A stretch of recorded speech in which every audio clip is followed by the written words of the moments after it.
اور باہر جھانکا۔ سجی ہوئی بھگی ان کے لیے تیار تھی۔ عبدالحق افضال صاحب کو حیرت سے دیکھ رہا تھا۔ شیروانی میں وہ بہت وجیح لگ رہے تھے۔ ایسی شخصیت تھی ان کی کہ آدمی کی بات کرنے کی بھی ہمت نہ ہو۔ وہ سوچنے لگا کہ لباس سے آدمی کی شخصیت پر کتنا اثر پڑتا ہے۔ اس نے نوٹوں کی خاصی موٹی گڈی ان کے حوالے کر دی۔ افضال صاحب وہ لیتے ہوئے ایک لمحے کو جھجک گئے۔ وہ باہر نکلے اور بھگی میں جا بیٹھے۔ کوچبان اب بہت زیادہ مؤدب ہو گیا تھا۔ یقیناً وہ افضال صاحب سے مروب ہوا تھا۔ اب بتاؤ باؤجی کہاں جانا ہے؟ اس نے عبدالحق سے پوچھا، لیکن جواب افضال صاحب نے دیا۔ اب مرکزی کردار انہیں ادا کرنا تھا۔ شاہی بازار چلو میاں۔ کوچبان کو یہ اندازہ پہلے ہی سے تھا۔ افضال صاحب نے بھگی عین اس کوٹھے کے سامنے رکوائی جہاں زرینہ کو دیکھا تھا۔ اب بس تمہیں میرے اشاروں پر چلنا ہوگا، انہوں نے سرگوشی میں عبدالحق سے کہا۔ تم یہیں بیٹھے رہو۔ یہ کہہ کر وہ بھگی سے اترے اور پان کی دکان کی طرف چل دیے۔ عبدالحق غور سے انہیں دیکھ رہا تھا۔ پہلی بار ان کی چال ڈھال سے یہ اعتماد جھلکتا نظر آیا تھا۔ پھر اسے احساس ہوا کہ بازار میں تقریباً سبھی لوگ ان کی طرف متوجہ ہو گئے ہیں۔ ایک تو وہ سجی ہوئی خوبصورت بھگی، اس پر افضال صاحب کا لباس اور ان کی شخصیت، یہ سب کچھ ان کے منصوبے کے عین مطابق ہو رہا تھا۔ اگلے چند منٹوں میں کئی لوگ اس کی طرف آئے۔ آؤ باؤجی تمہیں پرستان لے چلوں۔ باؤجی نئی نئی کلیاں بھی ہیں۔ وہ سب اپنی اپنی ہانک رہے تھے اور اس چکر میں تھے کہ اسے گھیر کر لے جائیں۔ عبدالحق نے جواب کسی کو نہیں دیا، بس منہ پھیر لیا۔ یہ اس منظر نامے کا وہ حصہ تھا جس میں اسے اداکاری کی ضرورت نہیں تھی۔ اس کا رد عمل قدرتی تھا۔ اس کی طرف سے مایوس ہو کر وہ لوگ افضال صاحب کو تاکنے لگے۔ افضال صاحب کا پان کی اس دکان پر جانا بھی بے سبب نہیں تھا۔ پان کی یہ دکان اس بالا خانہ پر جانے والے زینے کے ساتھ تھی جس پر انہوں نے زرینہ کو دیکھا تھا، اور بھگی رکوانے کے بعد بھی وہ چند منٹ بھگی میں ہی بیٹھے رہے تھے۔ انداز ایسا تھا جیسے گرد و پیش کا جائزہ لے رہے ہوں اور ہچکچا رہے ہوں کہ وہاں اتریں یا نہ اتریں، مگر در حقیقت وہ کنکھیوں سے اس کوٹھے کو دیکھ رہے تھے۔ اس وقت زرینہ تو وہاں موجود نہیں تھی، مگر دوسری لڑکیاں بھگی کی طرف دیکھ رہی تھیں۔ پھر انہوں نے ایک لڑکی کو اندر جاتے دیکھا۔ اگلے ہی لمحے وہ ایک ادھیڑ عمر عورت کو ساتھ لے کر آئی۔ ادھیڑ عمر عورت نے ایک نظر انہیں اور بھگی کو دیکھا اور پلٹ کر چلی گئی۔ افضال صاحب سمجھ گئے کہ تیر کارگر ہوا ہے۔ تب وہ بھگی سے اترے۔ اس وقت بھی وہ پان بنانے کا کہنے کے بعد کنکھیوں سے اس زینے کو دیکھ رہے تھے۔ ادھر ادھر سے آنے والے دلالوں کو وہ جھڑک رہے تھے۔ انہیں یقین تھا کہ زرینہ کے کوٹھے سے کوئی ان کے پاس ضرور آئے گا۔ ان کا اندازہ درست ثابت ہوا۔ اس زینے سے ایک شخص اترا، مگر ان سے رابطہ کرنے کے بجائے وہ ذرا فاصلے پر کھڑا ہو گیا۔ افضال صاحب نے دیکھا وہ روایتی دلال نہیں لگ رہا تھا، گویا انہیں توقع کے مطابق خصوصی اہمیت دی جا رہی تھی۔ کوٹھے سے خاصے نستعلیق آدمی کو بھیجا گیا تھا۔ وہ پان لے کر پلٹے اور بھگی کی طرف بڑھے۔ اسی وقت کوٹھے سے اترنے والے شخص نے دھیمی آواز میں انہیں پکارا، حضرت ذرا سنیے۔ افضال صاحب رکے اور اسے دیکھتے ہوئے بولے، جی فرمائیے۔ اوپر باجی جی آپ کو بلا رہی ہیں۔ اس نے آنکھ سے کوٹھے کی طرف اشارہ کیا۔ ضروری تو نہیں کہ ہم جائیں بھی، افضال صاحب نے ذرا تیکھے لہجے میں کہا۔ ان کی التجا ہے، لیکن مرضی تو آپ کی ہی چلے گی۔ ویسے میں یہ عرض ضرور کروں گا کہ پورے بازار میں آپ کو بائی جی کے بالا خانے جیسا ماحول کہیں نہیں ملے گا۔ اچھا، افضال صاحب نے لفظ کو ذرا کھینچتے ہوئے کہا، مگر ہم ایک بات بتا دیں، ہم یہاں صرف اپنے سب سے چھوٹے بھائی کی خاطر آئے ہیں۔ انہوں نے بھگی میں بیٹھے عبدالحق کی طرف اشارہ کیا، ورنہ ہم بازار آنا پسند نہیں کرتے۔ یہ لڑکا بہت شرمیلا ہے اور ہم اس کے شرمیلے پن سے عاجز آ چکے ہیں۔ اس کی جھجک دور کرنے کی یہی ایک صورت سجھائی دی تھی، ورنہ تو میاں ہم وہ پیاسے ہیں جس کے پاس ٹھنڈے میٹھے پانی کے چشمے خود چل کر آتے ہیں۔ ہماری بائی جی نے یہ بات سمجھ کر ہی مجھے بھیجا ہے آپ کی پیشوائی کے لیے، اور ہمیں عزت بہت عزیز ہے اور انکار سننے کے بھی ہم عادی نہیں۔ اپنی بائی جی سے ایک بار جا کر پوچھ آؤ۔ جو حکم سرکار کا، اس شخص نے کہا اور الٹے پاؤں کوٹھے کی طرف چلا گیا۔ افضال صاحب وہیں کھڑے رہے۔ 2 منٹ بعد ہی وہ شخص واپس آ گیا۔ بائی جی کہتی ہیں کہ آپ کی عزت و تکریم میں کوئی کمی نہیں ہوگی، اور وہ کہتی ہیں کہ کنیزوں کو انکار کرنا زیب نہیں دیتا۔ افضال صاحب نے عبدالحق کو آنے کا اشارہ کیا۔ سب کچھ منصوبے کے عین مطابق ہو رہا تھا۔ بائی جی تو ان لوگوں کے آگے بچھی جا رہی تھی۔ ان کی تواضع تو افضال صاحب نے رد کر دی تھی۔ ہمارے پاس پان موجود ہیں، انہوں نے بڑی بے نیازی سے کہا تھا۔ تو لڑکیوں کو بلواؤں؟ ایسے نہیں، ہمارے نزدیک ان لڑکیوں کی بھی عزت ہے، افضال صاحب نے قدرے سخت لہجے میں کہا۔ انہیں بکاؤ مال سمجھ کر ہم ان کی عزت کم کریں گے تو ان سے خوشی بھی نہیں پا سکیں گے، اور ہم یہاں خوشی کے لیے آئے ہیں۔ سبحان اللہ، بائی جی نے ہاتھ ملتے ہوئے کہا۔ ایک عمر ہو گئی کوٹھے پر، آپ جیسا وزادار آدمی آج تک نہیں دیکھا، تو پھر آپ ہی بتائیے، آپ یہی لڑکیاں ایسے دکھائیں کہ لڑکیوں کو پتہ نہ چلے، پھر منتخب ہم کر لیں گے، افضال صاحب نے کہا۔ اب وہ نروس ہو رہے تھے، وہ جانتے تھے کہ زرینہ نے انہیں دیکھا اور پہچان لیا تو ان سے لپٹ جائے گی اور معاملہ خراب ہو جائے گا۔ حالانکہ موجودہ وضاحت میں اس بات کا امکان بہت کم تھا، وہ تو آئینے میں اپنا عکس دیکھ کر خود کو بھی نہیں پہچان سکے، مگر وہ ذرا سا خطرہ بھی مول لینا نہیں چاہتے تھے۔ بائی جی نے اس کا اہتمام بھی کر دیا۔ افضال صاحب اور عبدالحق نے بغیر کسی دشواری کے زرینہ کو منتخب کر لیا۔ اب آپ ان لڑکیوں کو واپس بھیج دیجئے، افضال صاحب نے کہا۔ پھر بائی جی کو ایک الگ گوشے میں لے گئے اور سرگوشیوں میں اسے سمجھایا کہ وہ کیا چاہتے ہیں۔ یہ کوئی مسئلہ نہیں، یہ اہتمام صرف لڑکیوں کی خوابگاہوں میں ہی ممکن ہے، اور ویسے بھی آپ لوگوں کے شایان شان وہی کمرے ہیں۔ لیکن نواب صاحب، آپ نے اپنے لیے کچھ پسند نہیں فرمایا؟ ہم تو یہاں صرف بھائی کی خاطر آئے ہیں، ورنہ ہم تو اپنا شوق اپنے گھر میں ہی پورا کرنے کے قائل ہیں، تو کبھی دل چاہے تو ہمیں پکار لیجئے گا، بائی جی نے بڑی لگاوٹ سے کہا۔ ضرور، ہم آپ سے بہت متاثر ہوئے ہیں۔ آپ پنجاب میں بیٹھ کے لکھنؤ کے انداز میں کام کر رہی ہیں۔ بازار نہ علاقوں کا پابند ہوتا ہے نواب صاحب، نہ علاقوں تک محدود ہوتا ہے۔ اچھا، اب میں آپ کی خوشنودی کا بندوبست کرتی ہوں۔ عبدالحق بہت خوش تھا، اب تک اسے کوئی دشواری نہیں ہوئی تھی، سب کچھ افضال صاحب نے سنبھالے رکھا تھا، اور سچ یہ ہے کہ انہوں نے کمال کر دیا تھا۔ وہ ان کی پلاننگ پر حیران تھا، کیسی مکمل اور بے داغ پلاننگ کی تھی انہوں نے۔ اب بائی جی نے اسے اس کمرے میں بھیج دیا تھا۔ اس نے کمرے کا جائزہ لیا۔ وہ ایک آراستہ کمرہ تھا، بڑی سی مسہری، اس کے سامنے سنگھار میز۔ پتہ چلتا تھا کہ وہ ایک آباد کمرہ ہے۔ پہلو والی دیوار میں شاید ایک دروازہ ہوگا جس پر بھاری پردہ پڑا تھا۔ قدموں کی چاپ سن کر اس نے سر گھمایا اور دروازے کی طرف دیکھا۔ زرینہ کمرے میں داخل ہوئی۔ عبدالحق نے اسے بہت غور سے دیکھا۔ بلا شبہ وہ بہت حسین لڑکی تھی، لیکن ناخوش ہونے کی وجہ سے اس کا حسن ماند پڑ گیا تھا۔ اس کے بجھے بجھے چہرے پر اداسی کی گہری تہ تھی۔ وہ آئی اور اس کے سامنے سر جھکا کر کھڑی ہو گئی۔ عبدالحق دروازے کی طرف گیا اور اسے بند کر کے چٹخنی چڑھا دی۔ پھر وہ واپس آیا اور مسہری پر پاؤں لٹکا کر بیٹھ گیا۔ زرینہ اب بھی اسی طرح کھڑی تھی۔ آؤ زرینہ، یہاں آ کر بیٹھو، اس نے نرم لہجے میں کہا۔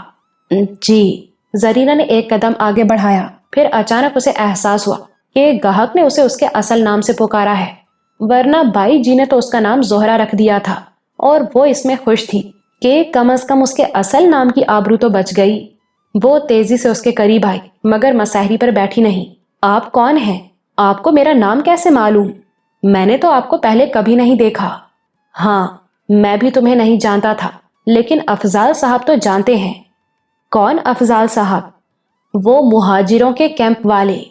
ارے چچا صاحب، کہاں ہیں وہ ایک دم پرجوش ہو گئی۔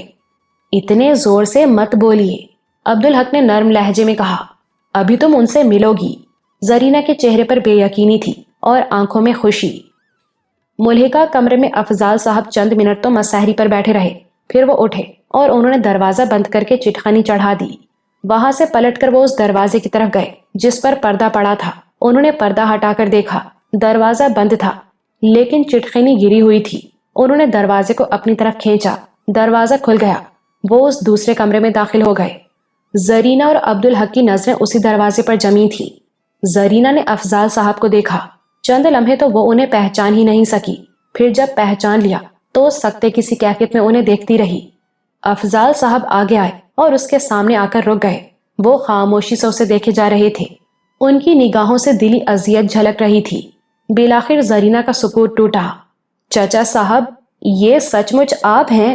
مجھے یقین نہیں آ رہا ہے۔ یہ میں ہی ہوں میری بچی۔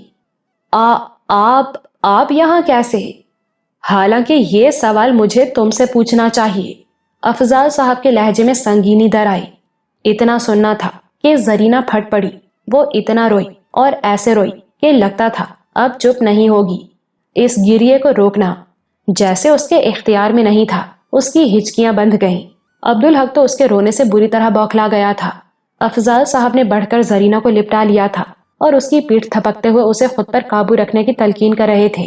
خود کو سنبھالو زرینہ، تمہارے رونے کی آواز باہر نہیں جانی چاہیے، انہوں نے اسے سمجھایا اور پھر نرمی سے اس کے منہ پر ہاتھ رکھ دیا۔ زرینہ کو سنبھلنے میں کچھ دیر لگی اور طبیعت جیسے ہی سنبھلی تو اس نے پھر وہی سوال کیا، چچا صاحب آپ یہاں کیسے؟ ہم تمہیں لینے آئے ہیں۔ زرینہ کو پھر رونا آنے لگا۔ یہ ناممکن ہے چچا صاحب، میں نے یہاں سے بھاگنے کی بہت کوشش کی اور ناکام ہونے پر بہت پٹی۔ یہ لوگ کہتے ہیں کہ یہاں آنے کے 100 دروازے ہیں اور باہر جانے کا ایک بھی نہیں۔ تم فکر نہ کرو میری بچی، ہم تمہیں اسی دروازے سے باہر لے کر جائیں گے جس سے تم اندر آئی ہو، افضال صاحب نے کہا۔ مگر تم یہ تو بتاؤ کہ تم یہاں پہنچی کیسے؟ زرینہ پھر رونے لگی۔ افضال صاحب نے سہارا دے کر اسے مساحری پر بٹھا دیا۔ وہ دیر تک تکیے میں منہ چھپائے روتی رہی۔ جب دل کا بوجھ ہلکا ہو گیا تو اس نے سر اٹھایا۔ افضال صاحب پاس بیٹھے اسے متوقع نظروں سے دیکھ رہے تھے۔ اس نے سر گھما کر دیکھا۔ عبدالحق ایک طرف کھڑا تھا۔ ایسا لگا کہ عبدالحق کی وہاں موجودگی کا اسے پہلی بار احساس ہوا ہے۔ یہ کون ہے چچا صاحب؟ سمجھ لو میرا بیٹا ہے، یہ تمہارا بھائی ہے۔ اس لمحے عبدالحق کے اندر جیسے کوئی کیمیابی تبدیلی رونما ہوئی۔ وہ اکیلا تھا، والدین کی واحد اولاد، نہ کوئی بھائی نہ بہن۔ اس بات کا اسے بڑی شدت سے احساس ہوتا تھا۔ محرومی سی محسوس ہوتی تھی، بھائی کے لیے نہیں، البتہ بہن کے معاملے میں اسے بہت تجسس ہوتا تھا۔ کیسی ہوتی ہوگی بہن کی محبت؟ اور اکثر وہ سوچتا کاش میری کوئی بہن ہوتی۔ اور اب افضال صاحب نے کسی ارادے کے بغیر اس کے اور اس اجنبی لڑکی کے درمیان وہی رشتہ ٹانک دیا تھا۔ وہ جانتا تھا کہ افضال صاحب نے یہ بات محض اس بے بس اور مظلوم لڑکی کی دلجوئی کے لیے کی، لیکن وہ الفاظ سنتے ہی اس کے دل میں جیسے محبت کا کوئی چشمہ سا پھوٹ نکلا۔ اس نے اس لڑکی کو غور سے دیکھا اور اس کے دل نے ایک پل میں اعلان کر دیا کہ وہ اس کی بہن ہے۔ اسے یاد تھا افضال صاحب نے بتایا تھا کہ اپنے گھر والوں میں یہ واحد لڑکی ہے جو پاکستان پہنچ پائی ہے۔ اس کے تمام گھر والے شہید ہو گئے تھے۔ اب اس کا کوئی پرسان حال نہیں تھا اور اب بدقسمتی سے وہ اس دلدل میں آ پھنسی تھی۔ اگر ایسے میں اسے ایک بھائی مل جائے تو؟ اسے احساس ہوا کہ زرینہ اسے دیکھ رہی ہے۔ جو کچھ افضال صاحب نے کہا وہ میرے نزدیک رسمی بات نہیں۔ اس نے جلدی سے کہا، میں تمہیں یقین دلاتا ہوں کہ تم مجھے ہمیشہ بھائی جیسا ہی پاؤ گی۔ میری کوئی بہن تھی بھی نہیں، آج اللہ کی رحمت سے وہ بھی مل گئی۔ زرینہ کی آنکھیں ایک دم ڈبڈبا گئیں۔ ایسا نہ کہیں بھائی، میں اس قابل نہیں رہی۔ میرا سگا بھائی بھی زندہ ہوتا تو مجھے بہن کی حیثیت میں قبول نہ کرتا۔ آپ ایسا نہ کہیں بھائی، میں نے سوچ سمجھ کر کہی ہے یہ بات۔ میں ہر قیمت پر تمہیں یہاں سے نکال کر لے جاؤں گا اور میرا وعدہ ہے کہ آج کے بعد تم ایک باعزت زندگی گزارو گی۔ زرینہ پھر رونے لگی۔ وہ چپ ہوئی تو افضال صاحب نے کہا، اب یہ تو بتاؤ کہ تم یہاں کیسے پہنچی؟ زرینہ نے ایک پل عبدالحق کی طرف دیکھا اور نظریں جھکا لی۔ عبدالحق سمجھ گیا کہ وہ حجاب کی وجہ سے اس کی موجودگی میں کچھ نہیں بتا سکے گی۔ میں دوسرے کمرے میں جا رہا ہوں، آپ اطمینان سے بات کر لیں۔ یہ کہہ کر وہ دوسرے کمرے میں چلا گیا۔ وہاں مساحری پر بیٹھ کر وہ زرینہ کے بارے میں ہی سوچتا رہا اور اسے حیرت ہوئی، کیا جوان بہن کا بھائی بن کر آدمی اتنا سمجھدار اور عقل مند ہو جاتا ہے؟ وہ اس کے مستقبل کے بارے میں باقاعدہ منصوبہ بندی کر رہا تھا۔ وہ اس وقت چونکا جب افضال صاحب کمرے میں آئے اور اس کے پاس بیٹھ گئے۔ اس نے دیکھا ان کی آنکھیں سرخ ہو رہی تھی اور چہرہ تمتما رہا تھا۔ وہ بار بار مٹھیاں بھینچ رہے تھے۔ کیا معلوم ہوا؟ اس نے ان سے پوچھا۔ کچھ نہیں، کوئی اسے دھوکہ دے کر یہاں لایا تھا اور نائکا کے ہاتھوں بیچ کر چلا گیا۔ عبدالحق کو لگا کہ افضال صاحب اپنی آواز پر قابو رکھنے کی کوششیں کر رہے ہیں۔ میں سمجھا نہیں۔ کسی نے اس سے کہا کہ ایک گھر ایسا ہے جہاں اسے کام مل سکتا ہے۔ یہ اس آسرے میں آئی اور یہاں پھنس گئی۔ وہ تھا کون؟ افضال صاحب نے ایک لمحے کی ہچکچاہٹ کے بغیر کہا، یہ تو اسے بھی معلوم نہیں۔ یہ کیسے ہو سکتا ہے؟ عبدالحق نے اعتراض کیا، وہ کوئی جاننے والا ہی ہوگا، کسی اجنبی کے ساتھ تو وہ نکلنے سے رہی۔ میں نے کہا نا کہ اسے معلوم نہیں، افضال صاحب نے جھنجھلا کر کہا۔ پھر کچھ احساس ہوا تو لہجہ نرم کرتے ہوئے بولے، ممکن ہے وہ بتانا نہیں چاہتی ہو، میں نے بھی زیادہ زور نہیں دیا۔